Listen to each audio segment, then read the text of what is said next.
election কৰিছে পুঁজিপতি মানুহৰ ঘৰ দিয়াৰ কাৰণে ব্যৱস্থা কৰিছে খিলঞ্জীয়া মানুহক মাৰিছে খিলঞ্জীয়া মানুহক জীয়াই থকা অধিকাৰ দিয়া নাই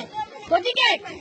ইয়াৰ পৰা মই এটা মেছেজ দিছো বিজেপি চৰকাৰ থকা মোৰ হিচাপত অধিকাৰ নাই তেওঁলোকৰ নিচিনা মানুহ মেখেলা পিন্ধা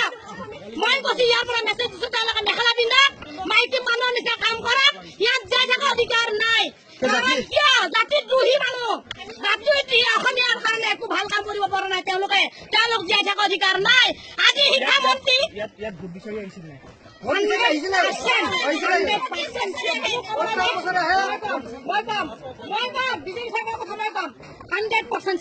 ঘৰে ঘৰে ভোট বিচাৰি দিছে কুকুৰৰ নিচিনা আহিছে কুকুৰৰ নিচিনা যায় অসমীয়া মানুহে তেওঁলোকৰ ভোট দি জিকাইছে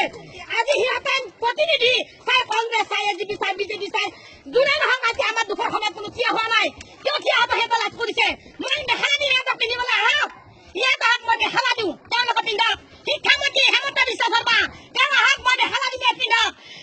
অতুল বৰা তেওঁ মেখেলা দিওঁ সিহঁতে পিন্ধক আহি পেলাই তেওঁ লেংটা হওক তেওঁ ত্ৰিশলী তেওঁ ৰাস্তাত হওক মই ভাল পাম কিন্তু আমাক ৰাস্তাত কিয় থৈছে খিলঞ্জীয়া মানুহ তেওঁলোকক ভোট দি আমি জিকাইছিলো লাজ পোৱা নাই তেওঁলোকে ন্যায়ালয়ৰ নিৰ্দেশ মানিবই লাগিব মই বুজি পাইছো ন্যায়ালয়ৰ নিৰ্দেশ মানিবই লাগিব কিন্তু কথাটো হ'ল আপোনালোকে যাব কিবা বিকল্প মই এইটো ক'ব বিচাৰিছো যে আমাক তেওঁলোকে ঘৰে ঘৰে যেনেকে ভোট খুজিছিল তেওঁলোকে আমাৰ এইখিনি মানুহ সমস্যা দিব লাগিছিল যে তোমালোকৰ এইখিনি মাটি আমাক দৰকাৰ হৈছে তোমালোকে ইমানখিনি জেগাত তোমালোক থাকিবলৈ দিয়া আছে তোমালোক তালৈকে যোৱা ঘৰকেইটা বান্ধিলা উপায় নাই তাৰ ক্ষতিপূৰণ কিবা ল'বা তেনেকৈ যদি আমি ক'লে হয় কিন্তু আমি বেয়া নাপালো হয় ইয়াত কোনো নটিচ নাই ইয়াত কোনো একো কথা নাই মণ্ডল আহিছে চাৰ্ভে কৰি গৈছে মণ্ডলে কৈছে